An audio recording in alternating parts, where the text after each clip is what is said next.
राधा करावचित पल्लव वल्लरी के। राधा पदांक विलसन मधुर स्थली के। राधा यशो मुखरमत खगावली के। राधा विहार विपिने रमता मनो में। प्रेमानंद उत्पुलकित गात्रो विद्युद्धाराधर समकांति। श्री राधा कृष्णौ मनसि दधानं वन्देऽहं श्रीहितहरिवंशं। वन्देऽहं श्रीहितहरिवंशम्।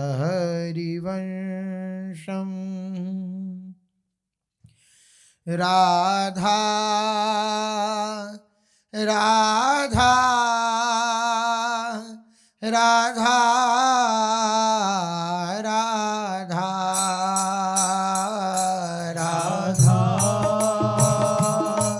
राधा राधा राधा राधा राधा राधा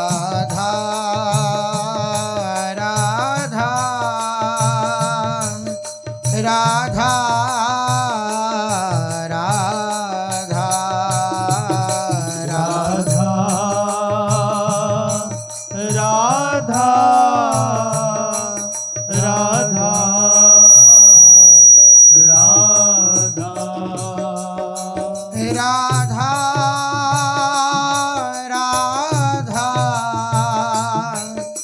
राधा राधा राधा राधा राधा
श्री राधा वल्लभ लाल की, महाप्रभु श्री हरिवंश चंद्र जी महाराज की, श्री सद्गुरुदेव भगवान की जय। रसघन मोहन मूर्ति ठाकुर श्री राधा वल्लभ लाल जी, अनंत अनंत सखियों की प्राण सजीवन मूरी श्री लाडली जी एवं इन युगल स्वरूपों को हृदय में नित्य नवीन रूप से दुलार करने वाले श्री सद्गुरुदेव भगवान के श्री चरणों में दंडवत प्रणाम है। जो उपासक अपने मन की वृत्ति को बार बार संभाल कर, बार बार समेट कर हरि गुरु की आज्ञा में तत्पर रखता है, हरि गुरु की आज्ञा में अपने मन की वृत्तियों को समर्पित कर देता है, तो उसके मार्ग की बाधा कभी माया नहीं बन सकती। माया कभी उसे परास्त नहीं कर सकती। जिसका जीवन गुरुदेव की आज्ञा बन गया है, प्रत्येक मन की वृत्ति, प्रत्येक इंद्रियों की चेष्टा, प्रत्येक बुद्धि का निश्चय, ये केवल और केवल गुरु आज्ञा से संलग्न हो, गुरु आज्ञा से परिपूरित हो। जहां हम गुरु आज्ञा के विपरीत होते हैं वहीं पर हार होती है, और जहां गुरु आज्ञा को अपना जीवन बना लेते हैं, गुरु आज्ञा को ही सर्वोपरि मानते हैं, वहां जीत हो जाती है। जीत उसी की होती है जो गुरुदेव की आज्ञा को, गुरुदेव के वचनों को अपना जीवन बना लेता है।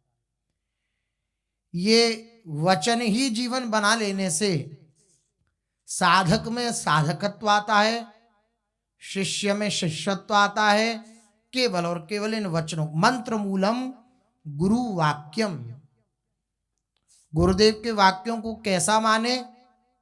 मंत्र के समान। मंत्र मूलम गुरु वाक्यम, गुरुदेव के वाक्य जो हैं ये मंत्र का भी रहस्य है। अर्थात मंत्र निरंतर हमारे हृदय में चलता रहे, इसके लिए गुरु आज्ञा का पालन आवश्यक है। गुरुदेव के वाक्यों का आदर करना अत्यंत आवश्यक है। आदर करने का स्वरूप हृदय से उनको मानना, हृदय से गुरुदेव के वचनों को महत्व देना, मन की वृत्तियों को महत्व न देना।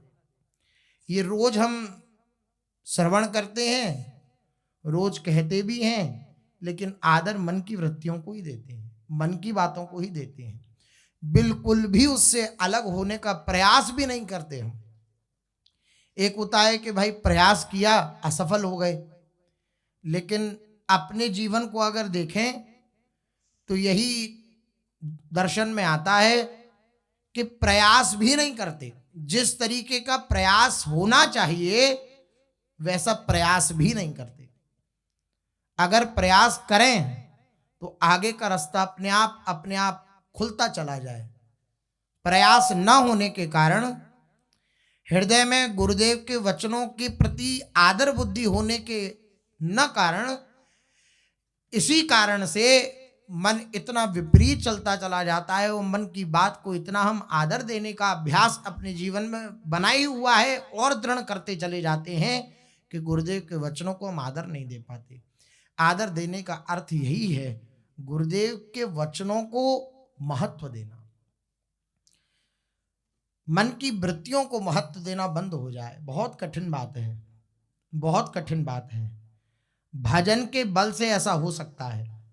खूब दृढ़ता पूर्वक जबरदस्ती नाम रटा जाए। जबरदस्ती का अर्थ है मन कह रहा है थोड़ी देर में, अरे अब मत, मुख नहीं। एक दिन एकांतिक में एक सज्जन आए थे, वो कह रहे थे पूज्य सदगुरुदेव भगवान से कि हम नाम का रटन करते हैं तो जिह्वा दर्द करने लग जाती है, मुंह दर्द करने लग जाता है। अप्रियता होने के कारण, भगवान नाम में प्रियता न होने के कारण ऐसा अनुभव में आता है। मन कहता है बस हाँ अब बहुत हो गया, आप थोड़ी सी शांति लो, थोड़ी सी जिह्वा को शांति दो। लेकिन जहां मन की इस वृत्ति को हमने स्वीकार किया तो पहले ही वो नहीं लग रहा था, अब मन की बात को जब हमने हस्ताक्षर कर दिया तो अब तो वो बिल्कुल ही नहीं लगेगा। इसलिए गुरुजन आज्ञा करते हैं जबरदस्ती जिह्वा पर, जिह्वाग्र पर भगवान नाम जबरदस्ती रटन में आवे, फिर धीरे धीरे अभ्यास बनेगा। जबरदस्ती जब भगवान के नाम का रटन होगा तो वह नाम हृदय की कलुषों को मिटाएगा, और हृदय के कलुषों को मिटाकर धीरे धीरे जितनी भी पाप वृत्तियां हैं, पापाचरण हैं, उन सब के जो सब जमा हैं, इकट्ठे, उन सबको नाश करेगा। फिर पाप प्रवृत्ति का विनाश करेगा। फिर वही नाम के प्रति प्रीति उत्पन्न कर देगा। थोड़ा लंबा समय लग सकता है, लेकिन निश्चित रूप से नाम के रटन से ही नाम में प्रीति होती है, और कोई उपाय नहीं है। संतों का संग हो, संतों की आज्ञा का अक्षर से पालन हो, नाम का रटन हो, तो नाम में प्रीति जागृत हो जाएगी। जब नाम में प्रीति जागृत हो जाती है तो फिर बात बन जाती है। नाम में प्रीति हो गई तो बस फिर कुछ भी शेष नहीं रह गया।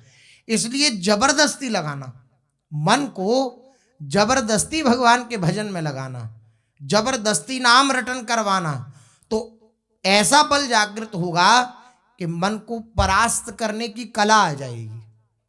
सत्संग के प्रभाव से साधन को हरि भजन है के सत्संग सहाय। सत्संग के प्रभाव से, गुरुजनों के आश्रय से, गुरुदेव की आज्ञा पालन से वह सामर्थ्य आ जाएगी अंतःकरण में, वे सामर्थ्य आ जाएगी अपने में कि मन को परास्त किया जा सकेगा। इसलिए खूब ईमानदारी से भरसक प्रयास करते हुए अपने मन को प्रभु में लगाने का चेष्टा करते रहना चाहिए। अपने मन की प्रत्येक वृत्ति को हरि गुरु के चरणों में समर्पित करते रहना चाहिए।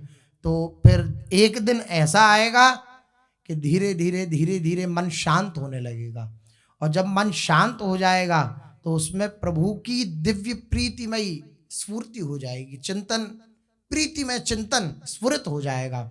इसलिए ऊबरा नहीं है, इसलिए बिल्कुल किसी प्रकार की निराशा हृदय में नहीं लानी है, बल्कि अपना पूरा जितना बल है उतना लगा देना है, ये करना है। मुख्य बात यही है, अपना पूरा परिश्रम, अपना पूर्ण बल लगा देना। तो फिर क्या होगा, जब आप परास्त भी हो रहे होगे ना, तो उस परास्त अवस्था में आप प्रभु को पुकार लोगे, तो उस पुकार से क्या होगा कि प्रभु का बल जागृत हो जाएगा। ये सिद्ध सिद्धांत है। अपना पूर्ण बल जब तक नहीं लगाया जाता है तब तक भगवत बल का प्रादुर्भाव नहीं होता। यद्यपि भगवत बल से ही अपने चल रहे हैं, फिर भी उसका अनुभव नहीं होता। जब अपना पूर्ण बल लगा दिया जाता है, पूर्ण परिश्रम कर लिया जाता है, उसके बाद प्रभु के बल का अनुभव होना आरंभ होता है कि मेरे बनाए ना बनेगी कोटि कल्प लो, आपके बनाए बनेगी पल पाओ में। ऐसा अनुभव तभी होता है जब अपना पूरा श्रम लगा दिया जाता है। दृष्ट्वा परिश्रमम कृष्ण कृपया सीत स्वबंधने। परिश्रम जब श्री कृष्ण देखते हैं तो अपनी कृपा से बंध जाते हैं। बनते अपनी कृपा से ही हैं, लेकिन देखते परिश्रम भी हैं। तो गुरुजनों का यही आशय होता है कहने का कि अपना पूरा श्रम झोंक दो। जितनी तुम्हारा मन बुद्धि उथल पुथल मचा रहा है, ये दौड़ रहा है, इसकी दौड़ को समाप्त कर दो। जब ये हाथ खड़े कर दे तो फिर आश्रित हो जाओ। आश्रय प्रकट ही हो जाएगा, क्योंकि हम शरणागत हैं। आश्रय प्रकट होगा और उस आश्रय के प्रभाव से, उस आश्रय के बल से भगवत प्राप्ति निश्चित हो जाएगी।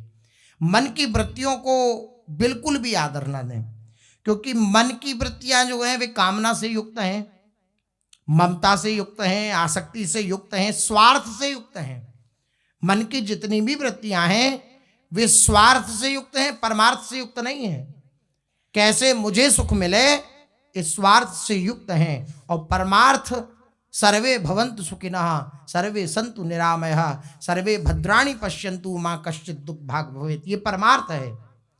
मन की वृत्तियां जो हैं वे स्वार्थ से युक्त हैं, आसक्ति से युक्त हैं, पक्षपात से युक्त हैं। वो अपने पक्ष में ही विचार करती हैं, मेरे को कैसे सुख मिले, मेरे को अर्थात मन को कैसे सुख मिले, यही विचार करती हैं।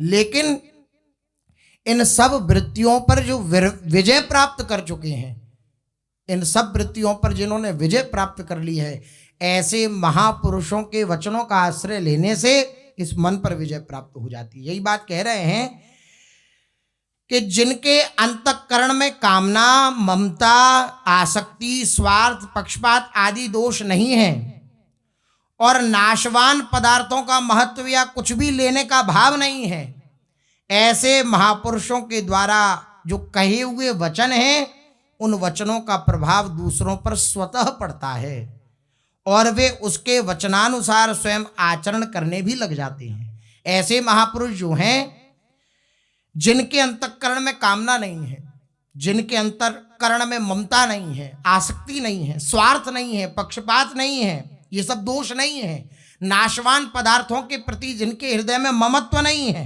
महत्व बुद्धि नहीं है नाशवान पदार्थों के प्रति, और जिनमें किसी से कुछ लेने का भाव नहीं है, सदा देने का भाव है। भक्त दानी होता है, देने का भाव होता है उसके हृदय में, लेने का भाव नहीं होता। यही बात कह रहे हैं कि जिसके हृदय में लेने का भाव नहीं है, हमेशा यही भाव है कि सबको सुख मिले, सबको सुख मिले। ऐसे महापुरुषों द्वारा कहे हुए जो वचन हैं उनका प्रभाव चित्त पर पड़ता है। कब? जब श्रद्धा पूर्वक होकर, श्रद्धा युक्त होकर उनके वचनों को महत्व दिया जाता है तो उनके वचनों का चित्त पर प्रभाव पड़ता है, क्योंकि वो जागृत वचन होते हैं, जागृत शब्द होते हैं, अनुभव शब्द होते हैं। जो वह कह रहे हैं उसका उन्हें अनुभव है, ऐसा नहीं कि कह रहे हैं और अनुभव ना हो। जो वह कह रहे हैं उसका उन्हें अनुभव है, तो वो जो अनुभवजन्य वचन है, वे अनुभवजन्य वचन जब सामने जाते हैं तो सामने वाले के चित्त को प्रभावित करके, उसको बस में करके, जैसा गुरुजन चाहते हैं वैसा चलाने लग जाते हैं अपनी कृपा से। लेकिन इसके लिए अत्यंत आवश्यक है पूर्ण समर्पण। जब ही गुरुदेव के हाथ की कठपुतली बना जाता है, जब पूर्ण समर्पण होता है, अंदर से पूर्ण आश्रय वृत्ति होती है। मेरे में कोई योग्यता नहीं, जैसा आप कहोगे वैसा मैं चल लूँगा, मेरे को चलने का बिल्कुल ना कोई तरीका पता है, कैसे चला जाता है ये भी नहीं पता, आप जैसा कह दोगे वैसा मैं कर लूँगा आपके कृपा बल से। तो ऐसी स्थिति में गुरुदेव के वचनों का पूर्ण प्रभाव उस उपासक पर पड़ता है। जहाँ मन बुद्धि बीच में आए, जहाँ मन बुद्धि की मान्यताएं बीच में आई, वहाँ गुरुदेव के वचनों का प्रभाव नहीं पड़ेगा। सीधा मन बुद्धि का एक तरफ हो जाना, गुरुदेव के वचनों को पूर्ण रूपेण आदर दे देना, तभी प्रभाव पड़ता है गुरुदेव के वचनों का। वे जागृत शब्द हैं। इसलिए भगवान ने कहा कि मन की स्फुरणाओं को न मानकर, मन की वृत्तियों को न मानकर महापुरुषों के वचनों को आदर दो, महापुरुषों के वचनों को महत्व दो। क्योंकि महापुरुष जनों के जो वचन होते हैं वे त्रिगुणातीत होते हैं, और मन की जो स्फुरणाएं होती हैं वे कभी राजसी होती हैं, कभी तामसी होती हैं, कभी सात्विक होती हैं। अगर हम इसमें भेद न कर पाए कि अब कौन सी स्फुरणा उठी, राजसी उठी कि तामसी उठी कि सात्विक उठी, और हम राजसी को सात्विक मान बैठे, तामसी को सात्विक मान बैठे, इस प्रकार से अगर मन की वृत्तियों को हम समझ ना पाए और मन की वृत्तियों के अनुसार अपनी साधना को भी करने लगे तो फिर बात नहीं बनेगी। इसलिए भगवान ने कहा कि अज्ञानवश कहीं राजसी तामसी स्फुरणा को सात्विक मानने से साधक में उच्छृंखलता आ जाएगी, कहीं ना कहीं उच्छृंखलता आ जाएगी और उसका पतन हो जाएगा। इसलिए केवल और केवल महापुरुषों के वचनों के अनुसार अपना जीवन बनाना ये अत्यंत अत्यंत आवश्यक है। भगवान ने ये बात कही, उसके बाद साधक ने प्रश्न किया कि आप जो ऊपर बात कह रहे हैं यह शास्त्र से आपका क्या अभिप्राय है? भगवान ने कहा श्रुति, स्मृति, इतिहास, पुराण आदि जो आर्ष ग्रंथ हैं वे सभी शास्त्र हैं, किंतु यहाँ पर भी मतभेद प्रतीत होने पर श्रुति को ही बलवान समझना चाहिए। जो श्रुति है उसको बलवान समझना चाहिए। शास्त्र में भी मतभेद अगर प्राप्त हो तो श्रुति को बलवान समझना चाहिए, क्योंकि स्मृति, इतिहास, पुराण आदि का आधार जो है वो श्रुति ही है। साधक ने प्रश्न किया, श्रुति, स्मृति आदि सारे शास्त्रों का ज्ञान होना साधारण मनुष्यों के लिए तो कठिन है। आप कह रहे हैं कि ये शास्त्र आदि जो हैं यही आपकी आज्ञा है, शास्त्र से आपका प्रयोजन यही है, श्रुति स्मृति आदि, तो ये तो बड़ा कठिन है, समझना भी बड़ा कठिन है। ऐसी अवस्था में उनके लिए क्या आधार है? जो इन सब श्रुति शास्त्रों को नहीं समझ सकते उनके लिए आधार क्या है? तो फिर भगवान ने वही बात करी कि उन पुरुषों को शास्त्रों की ज्ञाता महापुरुषों का आश्रय लेना चाहिए। बिना गुरु पादाश्रय, बिना गुरुदेव की शरणागति को स्वीकार किए बात नहीं बनती है। शास्त्रों का रहस्य भी समझ में नहीं आता है बिना गुरुदेव का आश्रय लिए। इसलिए कह रहे हैं कि जिनको शास्त्रों का रहस्य पता नहीं लग रहा, श्रुति स्मृति आर्ष ग्रंथ आदि क्या कह रहे हैं इसका बिल्कुल भी हृदय में अनुभव नहीं हो रहा, तो महापुरुषों का आश्रय ग्रहण करे, महापुरुषों की शरण ग्रहण करे। साधक ने प्रश्न किया कि महापुरुष किसे माना जाए? भगवान उत्तर दे रहे हैं और पूज्य श्री जयदयाल गोविंद जी समस्त साधकों के हृदय की बात को जान करके और भगवान से प्रश्न कर रहे हैं ध्यानावस्था में। उन्हीं का ये वार्ता है। महापुरुष किसे माना जाए? भगवान ने उत्तर दिया, जिसको देखकर, जिनके दर्शन करके तुम्हारे हृदय में ऐसा प्रतीत होने लगे कि ये मेरे हैं, मेरे अपने हैं। भले ही आप पहले कभी न जानते हो, प्रथम दर्शन हुआ हो, लेकिन हृदय में ऐसा प्रतीत हो, ऐसा अनुभव हो कि मैं तो अनंत जन्मों से न जानता हूं, ये तो मेरे पुराने मित्र हैं, ऐसा अनुभव होने लगे, वह महापुरुष है। ये भगवान की बिल्कुल बिलक व्याख्या है। जिसको तुम अपने हृदय से सबसे श्रेष्ठ मानते हो, वही तुम्हारे लिए महापुरुष है। अब मान लो आपकी हृदय में किसी महापुरुष के प्रति श्रद्धा नहीं है, तो वो श्रेष्ठ होते हुए भी आपको प्रतीत नहीं होंगे, आपको अनुभव में नहीं आएंगे उनकी श्रेष्ठता। आपके हृदय में जब उनकी श्रेष्ठता के प्रति आदर बुद्धि होगी, श्रद्धा होगी, तो फिर उनकी श्रेष्ठता आपके हृदय में जागृत होगी। यही भगवान कह रहे हैं कि जिसको तुम अपने हृदय से सबसे श्रेष्ठ मानते हो, वही तुम्हारे लिए महापुरुष हैं। साधक ने किया बात कि प्रभु मेरी मान्यता में तो भूल हो सकती है, उसके कारण मुझे धोखा भी हो सकता है। आप कह रहे हैं कि जिसको तू श्रेष्ठ मान ले वही महापुरुष है, तो मेरी मान्यता में तो धोखा भी है। भगवान ने उत्तर दिया, उसकी चिंता मत कर, उसके लिए कोई चिंता नहीं।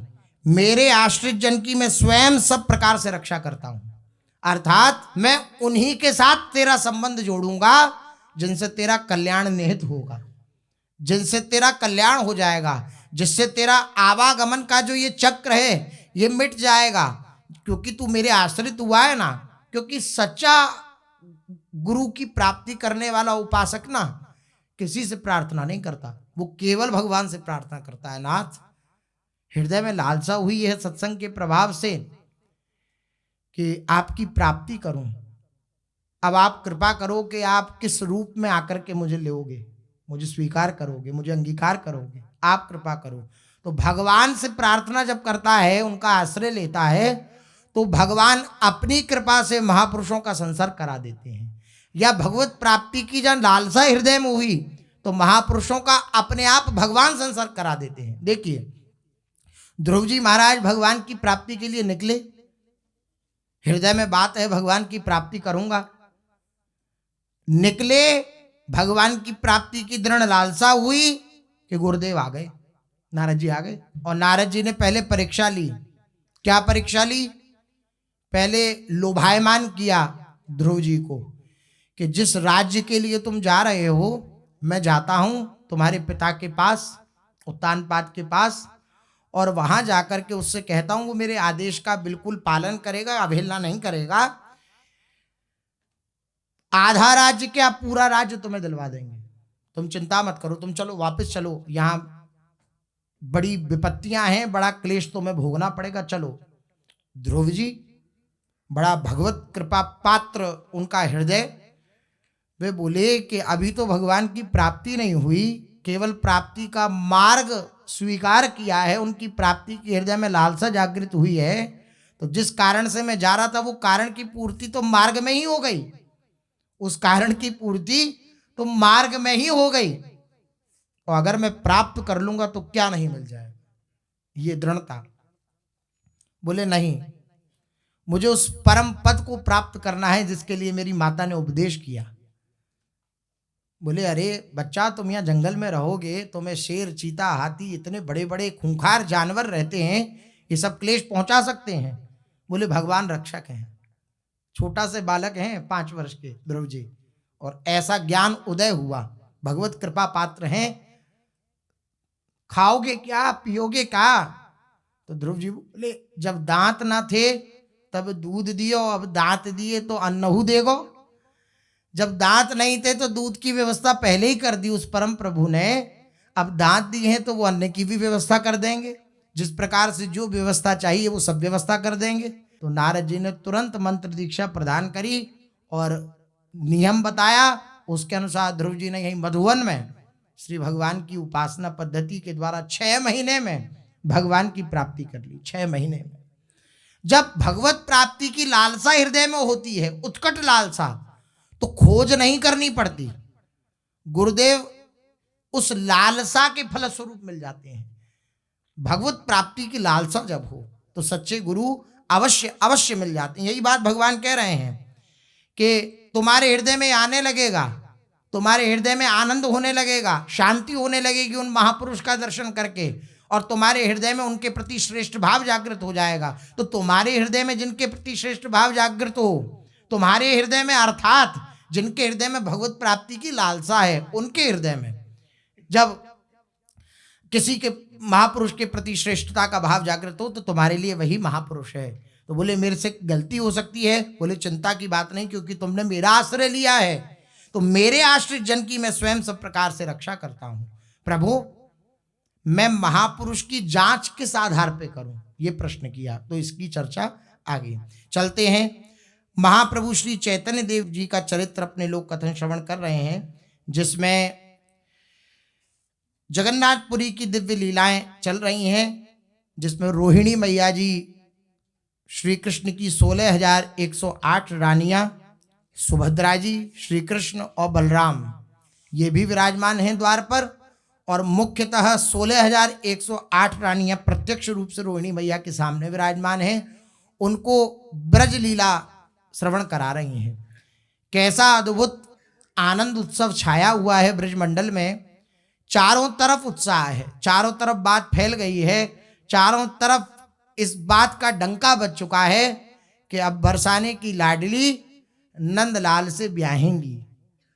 ऐसा अद्भुत चारों तरफ उत्साह है कि मानो सबके हृदय की अनंत जन्मों की आकांक्षाओं की पूर्ति होने वाली है, क्योंकि नित्य दूल्हा दुल्हन को प्रत्यक्ष अपने नेत्रों से देखेंगे ब्रजवासी जन, तो उनके हृदय की आकांक्षा पूर्ति होने वाली है। सबके हृदय में अत्यंत उत्साह है।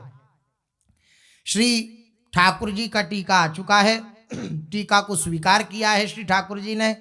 फिर यहाँ के जो विप्रजन थे वे सब गए, बरसाने में सब बात बतलाई गई, और श्री ठाकुर जी का कैसा शील स्वभाव है इस सबका वर्णन किया विप्र देवताओं ने। माता बड़ी प्रसन्न हुई और विप्र देवता ने कहा कि तुम बस अब देर मत करो, जल्दी से शुभ समय देख करके लाडली जू का ब्याह कर दो श्री लालजू के साथ, वो अत्यंत गुणवान है।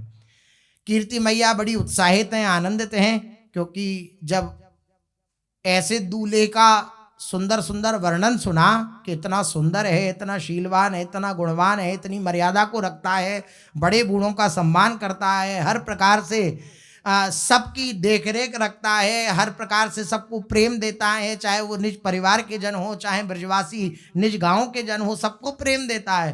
तो बड़ा कीर्ति मैया के हृदय में आनंद हुआ कि ऐसा दामाद हमें प्राप्त हो रहा है। बड़ी आनंदित हुई और सारी बात जाकर के वृषभानु बाबा से कही और कहा कि जल्दी से जल्दी अब लगन को शोधो।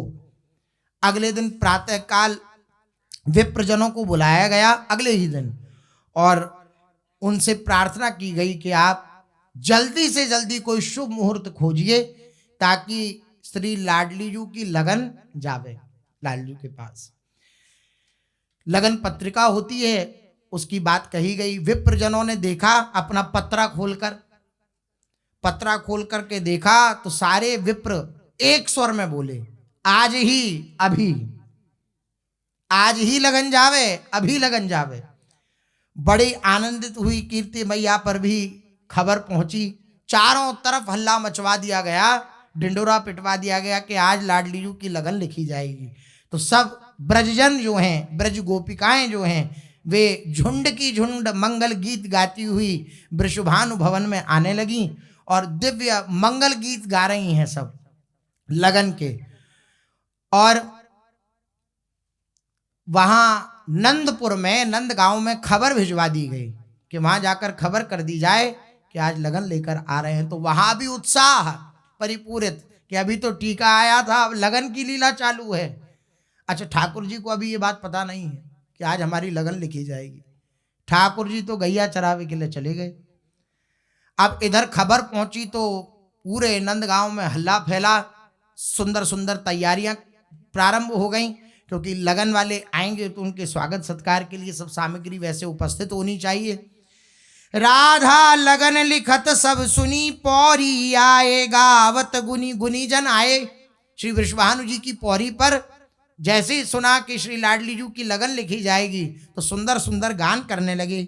दिशन प्रकाश देखिय तु नयो, अतिशय निर्मल गगन जू भयो। अत्यंत प्रकाशित चारों दिशाएं हो रही हैं, निर्मल गगन हो गया है, स्वच्छ गगन हो गया है, स्वच्छ आसमान है, मंद सुगंध शीतल वायु बह रही है, और अवनी भी अत्यंत चाव में दर्शन में आ रही है। अवनी अर्थात ये पृथ्वी भी अत्यंत उत्साहित हो रही है, लाडली जी की लगन लिखी जाएगी। शीतल मंद सुगंध वायु बह रही है।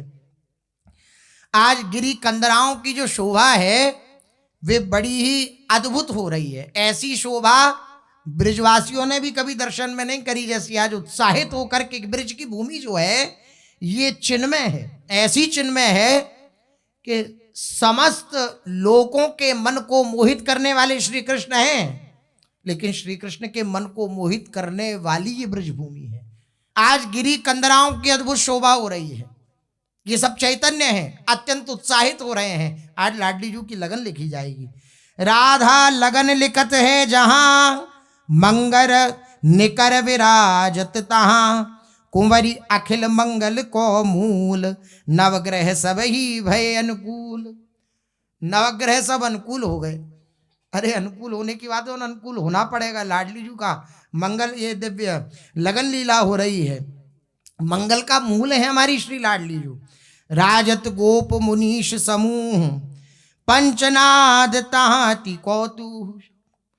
चौकपुरी के पटा धरायो, अति लड़को तापे बैठायो। सुंदर अजीर लेप आ गया, सुंदर गऊ का गोबर, शुद्ध गोबर, और सुंदर उसमें ब्रजरज मिला करके, थोड़ा जल मिला करके, और फिर लेपा गया, लेपन हुआ उसका भूमि पर।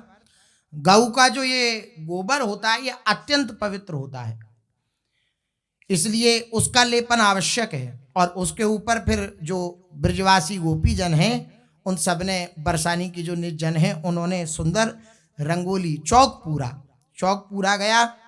उसके बाद कलश विनायक पूजा करी, लिख के लगन जुगोदी धरी। लाडली जू आई, लाडली जू पटा पर विराजमान हुई और सुंदर लगन लिखी गई, और लगन लिख करके श्री लाडली जू की गोद में पधराई गई। बड़े आनंदित हो रहे हैं सब।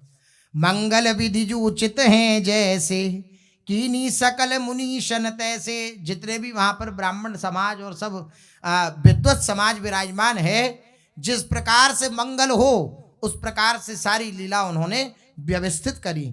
जननी के मन आनंद तो, बरन न सके शारदाते तो। बार बार जलवार जु पीजे, न्यो छावर करी बहुधन जीजे। अब माता के हृदय में तो इतना उत्साह हो रहा है कीर्ति मैया के, लाडली जी की लगन लिखी जा रही है।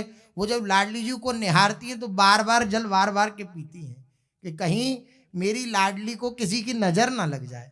बार बार जल वार वार के पीती हैं, और बार बार धनों के टोकरा वो लाडली जी पे वारती हैं और दान करती हैं, वारती हैं और खूब लुटाती हैं, वारती हैं खूब लुटा। इतना उत्साहित हो रही कीर्ति मैया। भानु भवन को भूषण लली, ताकि लगन नंदपुर चली। लगन लिखी गई, और भानु भवन की जो भूषण है, सबकी प्राण है श्री लाडली जी। ब्रज लीला में ध्रुवदास जी ने लिखा कि लाडली जी कौन है, बोले बरसाने के प्रत्येक जहां जो दिव्य सब जन विराजमान है वहां, उन सब के हृदय की प्राण स्वरूपा है श्री लाडली जी। बरसाने की भूषण लली, बरसाने का भूषण है श्री लाडली जी। नंदपुर नंदगांव उनकी लगन चली। कीरत अंक लसत छवि जुता, नहीं त्रिभुवन राधा सी सुता।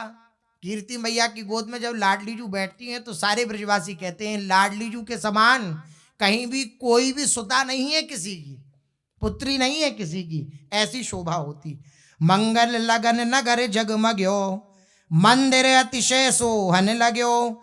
मंत्री राज संग बहुदय, कुल नेगी जुलार तिन भय। अब मंगल लगन जा रही है, पूरा नगर जगमगाया हुआ है। जो वृषभानु भवन है वे भी अत्यंत सोहना प्रतीत हो रहा है। मंत्री राज संग बहुदय, वृषभानु बाबा ने अपने मंत्रीजन भेजे, निज बड़े जन भेजे, जो बड़े जन हैं उनको भी भेजा गया, विप्रजनों को, भाट जनों को, बंदी जनों को, सबको भेजा गया, सबको नेगी स्वरूप देकर भेजा गया।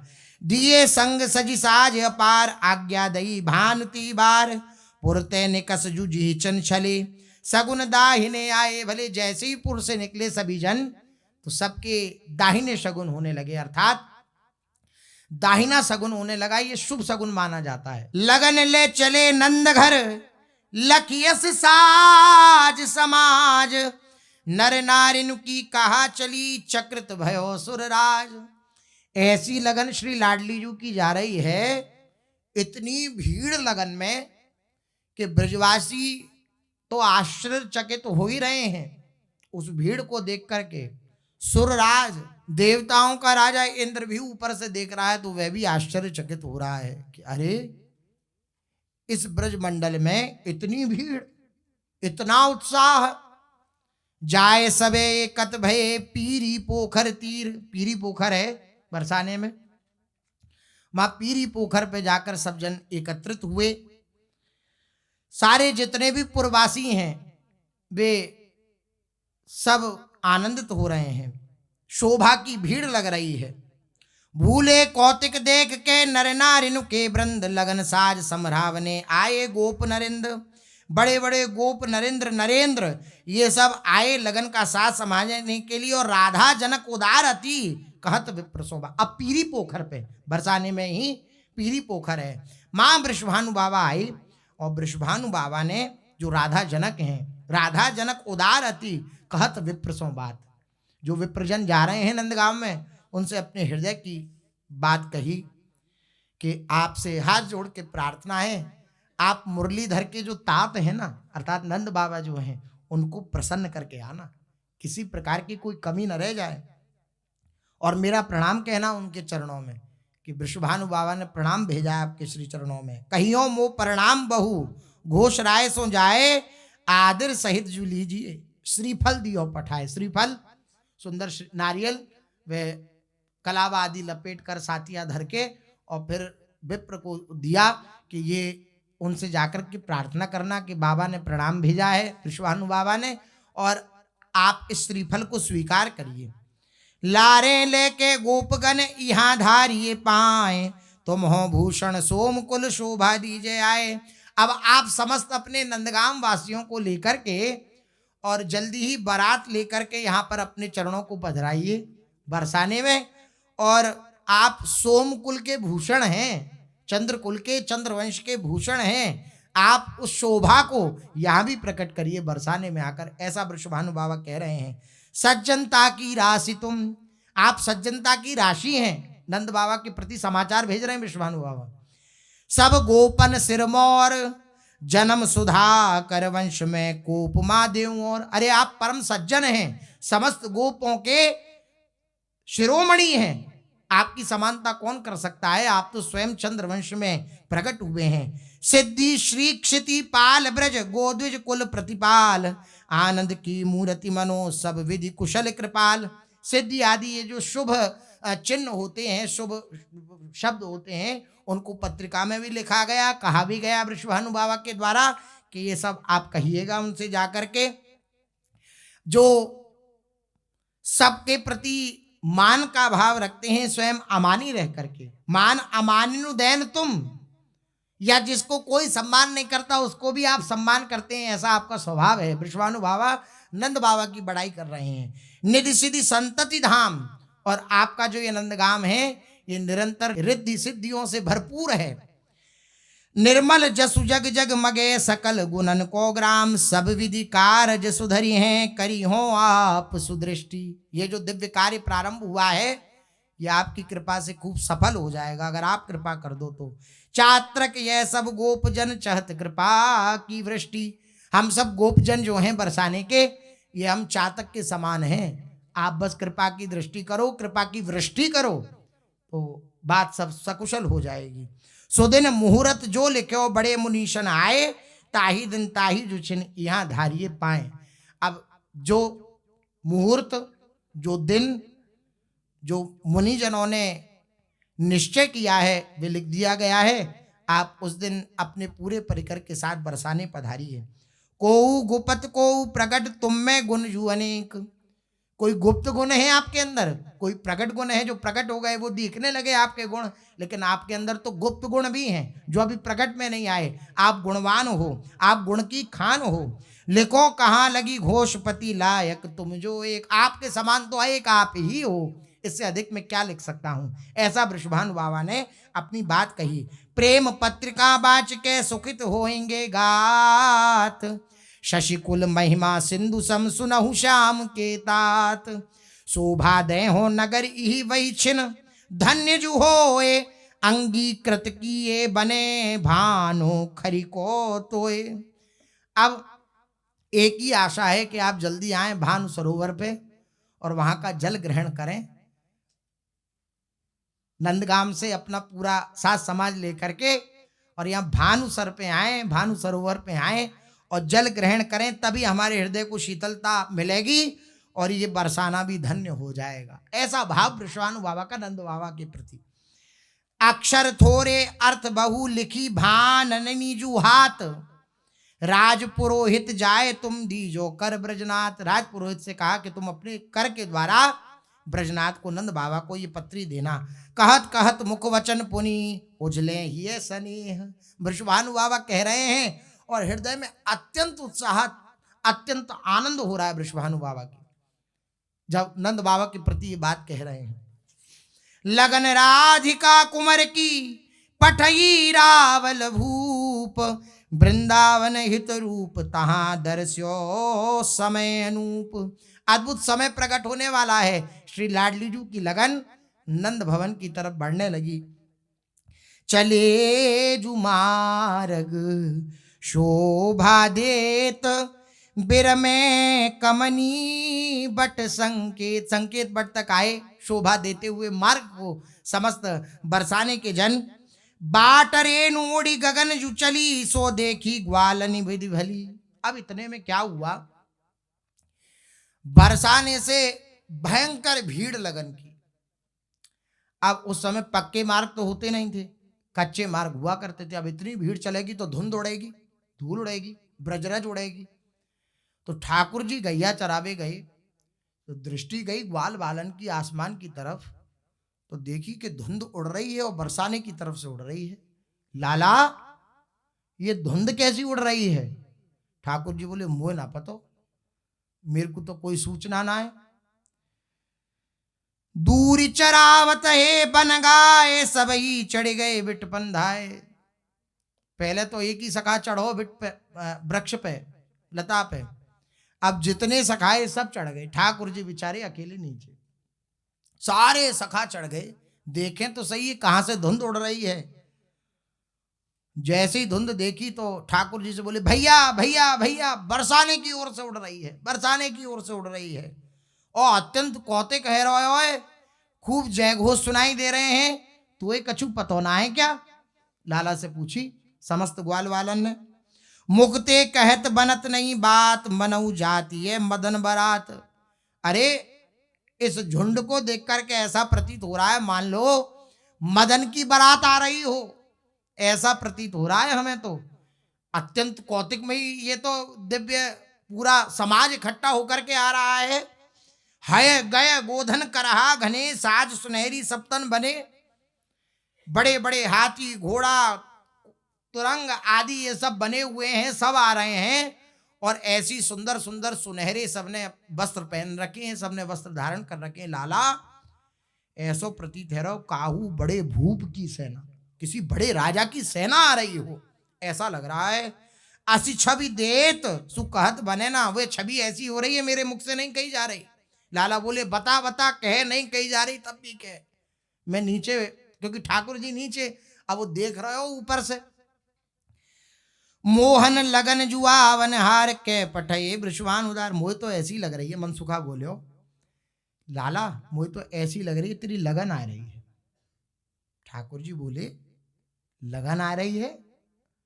मुझे तो ऐसी कोई सूचना ना है कि लगन आएगी आज मेरी। सुन भैया बृहस्पति के ढोटा, तेरो भाग्य लख्यो हम मोटा। तेरो भाग्य बहुत मोटा है भाई, बहुत बलवान है तेरा भाग्य।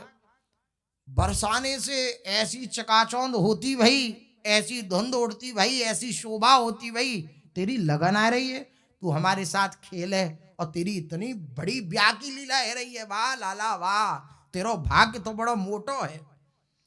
कबहू द्वार बंधी नहीं तुरी, अब गज बाजन सेना जुरी, आवे को बुलावन तोई तोले चलिए संगजू मोय लाला।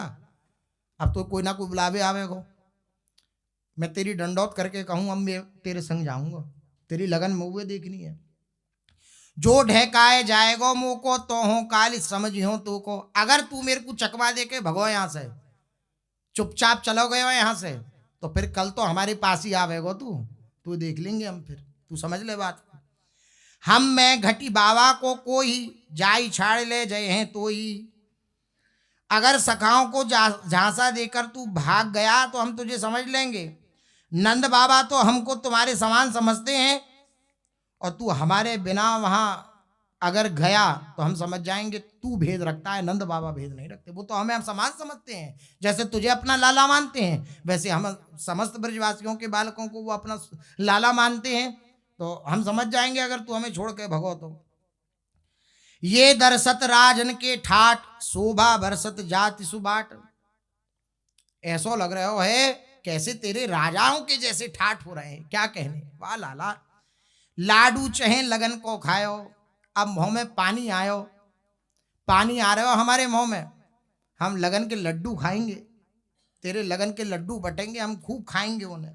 बदन लाल तेरो भैयायो, ठाकुर जी तो देख रहे हैं चुपचाप आपस में सखाई वार्ता करते हुए बोले लड्डू खाएंगे हम, तो तन सुखा बोलो मन सुखा से, तेरे तो कहते कहते लाट टपक गई, देख बदन पे आ रही है, इतने तेरे लड्डू खावे को जो है उतावली है रही है।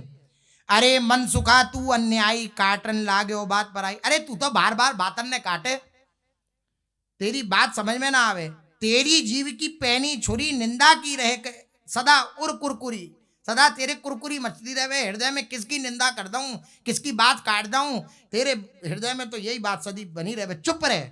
नीट नीट हम यह दिन पायो, तामे ते संदेह उठायो।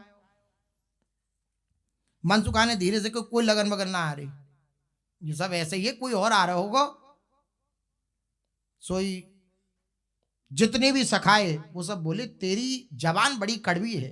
नीट नीट हम यह दिन पायो, बड़ी मनौती मांगी, बड़ी ठाकुर जी से प्रार्थना करी, बड़ी भगवान ते दंडौत करी कि ऐसो दिन आवे, अब दिन आयो है तो तू जो है वहां में संदेह उठा रहा है कि डाय लगन ना आए।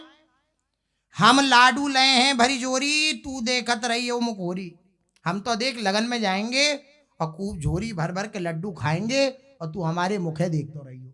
मनसुखा से सब बोले, श्याम बोले, श्याम सुंदर कि भैया सब चुप रह जाओ, अब जैसे किसी की बात चल रही हो और उसका चित्त चला जाए कि अच्छा मेरी लगन आ रही है क्या, या कोई भी बात, तो अगर ज्यादा हल्ला मचने लगे चिड़चिड़ी नहीं मचती है हृदय में, यार मेरा दिमाग उधर लगा हुआ है तुम क्यों हल्ला मचा रहे हो। तो ठाकुर जी बोले अरे तुम्हें जितने लड्डू खाने हैं खा लियो, धल लियो, अपनी झोली में भर लियो, लेकिन अब चुप रह जाओ, मेरा दिमाग वहां लगा भाई, लगन आई भी रही है कि ना आ रही। अब ठाकुर जी तो बड़े, शाम कहत भैया चुप रहो, क्यों झगड़े की बातें कहो, लगन हाथ हो धरियो जबे, लाडू देहूं गोद भरी सबे, लगन आ जाए मेरे हाथ में खूब लड्डू दूंगा तुम्हें, तुम चिंता मत करो। जैसी ठाकुर जी ने ये बात कही सोई सब नाचन लगे, ग्वाल बाल को नाचन को गावन लगे, खबर लेन को आगे भगे, कुछ तो नाचवे लगे, कुछ गाने लगे, और कुछ सखा बोले कि हम जाएं ने खबर तो लेके आए कि क्या लीला है। आए बूझी श्याम पे फेरी, भुजा उठाए कहती हूँ टेरी, कुछ सखा गए जाकर के दूर से देखी तो वहां के एक जने से पूछी क्या है ये, काय की बारात आ रही है। बोले नंद के लाला की लगन आई है। ओ सखा भागे वहां से और भाग करके हापारो भरते भाई ठाकुर जी से बोले लाला हम सही कह रहे, लगन ही आई है तेरी, लगन ही आई है तेरी, अब तो खूब नाच हो रहा है, पूरा ऊधम मच गयो, उधर बरसाने के ब्रजवासिन की धूल उड़ रही है और इधर ठाकुर जी के ग्वाल वाल जितने उनके नाच कूद की धूल उड़ रही है, ऐसी अद्भुत शोभा। पुनि पुनि लेत ग्वाल चक फेरी, बार बार ग्वाल बाल जो है ठाकुर जी को बीच में विराजमान करके और चारों तरफ चकफेरी ले रहे हैं। कोई ऐसे हाथ अन्य बांध के नाच रहे हो है, कोई दिव्य दिव्य तरीका से जैसे ब्रजवासिन को नृत्य हुए उस प्रकार से नाच रहे हो है। मार्ग चलत मिले जो कोई लगन देख चक्रित होए सोई। अब जो भी मार्ग में देखता है कि श्याम सुंदर की लगन है ये, तो अत्यंत चकित हो जाता है कि ऐसी लगन न हमने कभी सुनी न देखी, और न ऐसा प्रतीत हो रहा है कि न कभी देख पाएंगे। ऐसी लगन, लगन की ऐसी शोभा तो बारात की क्या शोभा होगी, लगन में ऐसी शोभा हो रही है। तो देव दुरे बदरन में देखें, देवता लज्जित है कि बादरन में दुर गए, छिप गए। अवनी मंगल भूर विषेखें, गोपुर चढ़े नंदपुर जना, मैया देखो कौतुक घना। अस अचरज दर्शतवी बाट, कब न देखो ऐसो ठाट। मैया भी बोली बाबा से ऐसो ठाट हमने कभी नहीं देखो। धीरे धीरे नंद भवन की तरफ जब बढ़े लगन करने वाले जन, ब्रजवासी जन, बरसाने के जन, तो यशोदा मैया देख रही हैं ठाट बाट बरसाने की।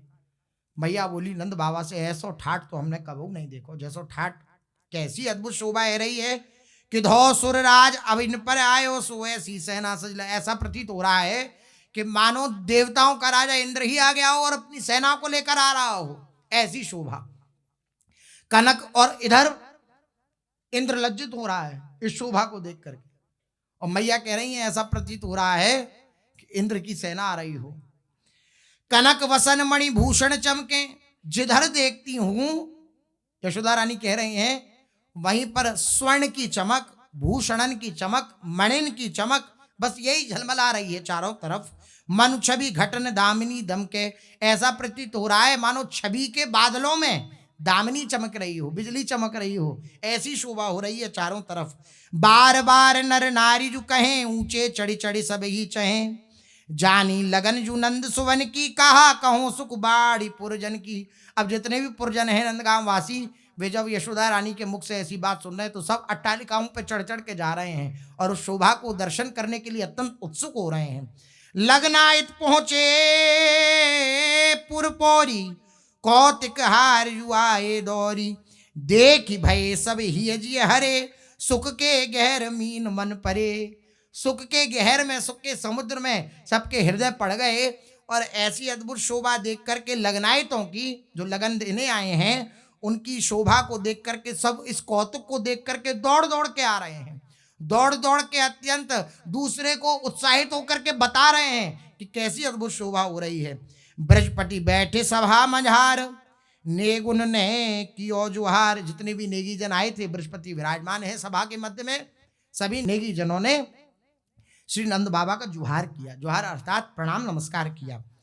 महाराज यह लगन जुआई, बरसाने के भूप पठाई। महाराज आपके चरणों में प्रणाम है। बरसाने के राजा वृषभानु राय जी ने लगन भेजी है श्याम सुंदर के प्रति, आप इसे स्वीकार करें। ब्रजपति हर्षे नख सिक गात। जैसी सुनी नंद बाबा ने तो नख से सिक पर्यंत हर्षित हो गए बाबा। अमृत सनी सुनी यह बात, सखी दौरे करावर गई, ब्रजरानी को खबर जू दई। तुरंत यशोदा रानी के पास जाकर के खबर दई कि लगन आ चुकी है। दिव्य लाडू भर दिए ताकि वो मैया जैसी जो खबर देने वाली थी उत्साहित हुई, और लाडू भर के, लड्डुआ की झारी भर के, और वो उस खबर देने वाली की झोली में डाल दी। अत्यंत मोद में भरी हुई हैं। पौरी बजे गहक निशान, आई लगन सुनी सब कान। बड़ी बड़ी निशान बज रहे हैं, शहनाई बज रही हैं, झप झांझ ढोल मृदंग बज रहे हैं। ऐसी अद्भुत शोभा हो रही है नंद भवन में। भानु पत्रिका बांची नंद। अब भानु बाबा ने जो पत्रिका भेजी थी नंद बाबा के प्रति, उस पत्रिका को बांचा गया। अतिशय आनंद में नंद बाबा भेज रहे हैं भानु बाबा के हृदय की बात का श्रवण करके, भानु बाबा के हृदय की बात को देख करके अत्यंत आनंद की। कैसा दैन्य है भानु बाबा में, जैसा दैन्य होना चाहिए। देखिए यद्यपि वह भी राजा ही हैं, लेकिन कैसा अद्भुत दैन्य है इनके अंदर, दैन्यता है कि ये अत्यंत दैन्योक्ति धारण करके इन सब बातों को कह रहे हैं। अक्षर अर्थ विचारे नी के भरे सने जो अमत अमी के। जो भी भानु बाबा ने कहा था उसके अक्षर अक्षर का अर्थ विचार रहे हैं कि क्या बाबा ने बात कही है। रावल पति की करत प्रशंस, राजा आदि धन्य रविवंश। हाय गे करहा गोधन जहां लग रही नगर जात सी तहां। ऐसा लग रहा है मेला सा, चारों तरफ है गए भवन और ये सब दिव्य शोभा। राजा की जब ये बात सुनी, नंद बाबा ने दिव्य प्रशंसा सुनी, तो उन्होंने भी प्रशंसा करी, नंद बाबा ने भी, कि आप भी तो सूर्यवंशी हैं, रविवंशी हैं, आपके भी वंश का क्या कहा जाए। तिथि पुनीत पुनि बार पुनीत लीजे लगन गवावो गीत। गांव गांव ने गीत दोहराए गोपी गोपजू सब ही बुलाए। सब गोपी जनों को, गोप जनों को बुलाया गया। यही तिथि है आज के लगन की। तो सब नर नारी सब बन ठन के आने लगे। चारों तरफ अद्भुत शोभा का उत्साह हो रहा है। घोरी गावे ऊंची टेर सुनत मदन मन पर्यो कुफेर। मदन के हृदय को भी मोहित करने वाली वे गोपी जन दिव्य घोरी गा रही हैं, मंगल गीत गा रही हैं ऊंचे ऊंचे स्वर में। ऐसी ऊंचे स्वर से गा रही हैं कि चारों तरफ उन्हीं के मंगल गीतों की ध्वनि सुनाई दे रही है। यशोमती मैया ने अजर लिपाया। उसके बाद विप्र वधू ने चौक पुराया। यशोदा मैया ने कहा कि जिसकी लगन आई है उसे तो बुलाओ, जल्दी कोई दौड़ करके जाओ और हमारे बलराम जी को और कृष्ण को लिवा करके लाओ, कोई जाओ। जब आवेगो मेरो छैया उबट नवाऊं बलि को भैया। जब मेरा छैया आवेगा, मेरा कन्हैया आवेगा, तो मैं उबट के उसे नवाऊंगी, खूब रगड़ रगड़ के, हैं, हल्दी का लेप कर करके उसे नवाऊंगी, कि कोई ये ना कह दे कि कारो है, सब यही कहें कि बहुत मलूक है। दौड़ लगायत वन में आए ग्वालन संग खेलत हरि पाए। दौड़ लगा करके वन में आए कुछ जन, तो ग्वाल वालों के संग खेलते हुए श्री ठाकुर जी को पाया। तो वह बोला कि अरे मोहन, अरे श्याम सुंदर, आपकी लगन आई है, बेगी चलो, बलदाऊ जी को और आपको बुलाया है मैया ने, जल्दी जल्दी चलो, जल्दी चलो दौड़ कर। तो फूले ग्वाल मनोरन जीते, भैया भये सवन चित जीते। जितने भी ग्वाल वाले हैं ऐसे फूल रहे हैं जैसे किसी युद्ध पर उनने विजय प्राप्त कर ली हो।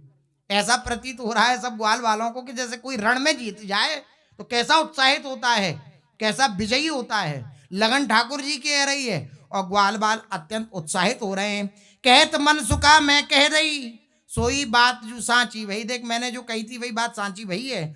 मोहन कह दे अब निर्धार, काहि ले चली है लार। अब तू हमें निर्धार अर्थात निर्णय करके बता दे कि तू अपने संग किस किस को ले जाएगा। खबर तो तेरी आई है, लेकिन अब तू हमें निर्णय करता है। तेरे को पुरानी याद है ना, हमने तो उसे क्या कही कि तू अगर अकेला चलोगे तो कल तो आवेगा हमारे पास ही, हम फिर तो देख लेंगे। तो अब तू निर्णय करके बता कौन कौन को अपने संग ले जाएगा। तो सारे सखा बोले एक स्वर से, हम भी चली हैं, हम भी चली हैं, हम भी जाएंगे, हम भी जाएंगे। भैया तभी रही है रंग, जब हम चली हैं, जब हम जाएंगे तभी रंग बढ़ेगा, बिना सखान के रंग ना आए या उत्सव में, इसलिए हमें ले चल। तो ठाकुर जी बोले कि तुम सब जब मेरे पीछे दौड़ लोगे तो गैया चल रही है, इनको क्या होगा, इन्हें कौन चरेगा। सारे सखा बोले वन में गाय कहूं किन जाऊ, हमें लगन देखन को माहू। वन में गैया कहूं चली जाए, हमें तेरी लगन देखनी है, बस बात खत्म। तो ठाकुर जी खड़े खड़े हंस रहे हैं, क्या कही जाए। ऐसे वचन कहत सब ग्वाल, सारे ग्वाल वाल ऐसे वचन कह रहे हैं। ठाकुर जी मंद मंद मुस्कुरा रहे हैं, क्या कहें। गाय फेरी गांव दिशि लाए, मोहन संग ग्वार सब आए। फिर जल्दी से गैयाओं को भी इकट्ठा किया गया, वो भी, और सारे समस्त ग्वाल वालों के साथ ठाकुर जी आए। अब ठाकुर जी सीधा जो मुख्य द्वार है नंद भवन का उससे नहीं आ रहे हैं, पीछे से आ रहे हैं। सखा बोले पीछे से क्यों जा रहा हो लाला, आगे से रास्ता तो छोटा पड़ेगा। बोले अगर मैं पीछे से ना जाऊंगा तो सब ये दुर्दशा मेरी सब देख लेंगे, ससुराली ये देखेंगे तो यूं कहेंगे कैसा दूल्हा है, कहाँ ब्यादियो लाडली को। और गलिन हुए दूरी घर गए, मैया हर्ष अंक भर लए। श्याम उस रास्ते न गए जिधर बरसाने के लगन वाले देख सकें कि बन की रज की धूल में धूसरे से हैं, रज में सने हुए हैं, कोई देख ना सके। इसलिए ठाकुर जी पीछे के रास्ते से मैया के पास गए और मैया के पास जाकर मैया की गोदी में बैठ गई। मैया ये कहाँ है रहे हो है लाला, तू ना पतो। हाँ मैया मोहे का पतो। अब सो से इस तरह से आ गए। श्री राधा वल्लभ लाल की।